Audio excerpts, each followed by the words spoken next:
अगर हम एक एवरेज अमेरिकन की तरह जिए तो हमें लगभग 5 अर्थ चाहिए होंगी, लेकिन अगर हम एक एवरेज इंडियन की तरह जिए तो हमें एक से भी कम अर्थ चाहिए होगी। सस्टेनेबिलिटी इंडियंस के लिए एक नॉर्मल लाइफस्टाइल है, और ये लाइफस्टाइल गरीबी की वजह से नहीं था। जब इंडिया दुनिया की सबसे अमीर इकोनॉमीज में से एक था, तब भी रिसोर्सेज को सोच समझकर यूज किया जाता था। इवन कुछ जनरेशन पहले तक हमारी नानी दादी, इवन हमारी मदर्स की जनरेशन भी चीजों को एंड तक यूज करती थी। पोचा घर के किसी पुरानी चीज से बन जाता था, प्लास्टिक के डब्बों को स्टोरेज बॉक्स की तरह यूज कर लिया जाता था, और स्टील के बर्तन जनरेशन्स तक चलते थे।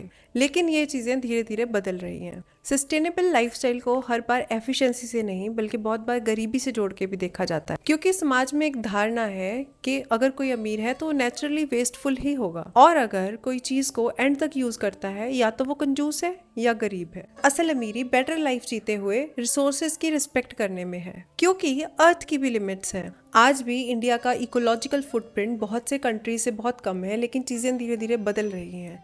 पूरा वर्ल्ड कंजप्शन की तरफ और बढ़ रहा है। तो प्रॉब्लम सिर्फ इन्वायरमेंट की नहीं है, रिसोर्सेज की भी है। हम हमेशा ऐसे नहीं चल सकते। किसी ना किसी पॉइंट पे हमें समझना होगा कि रिसोर्सेज अनलिमिटेड नहीं है। प्रोग्रेस का मतलब ज्यादा कंज्यूम करना नहीं है, बल्कि जो हमारे पास है उसको ज्यादा एफिशिएंटली यूज करना है।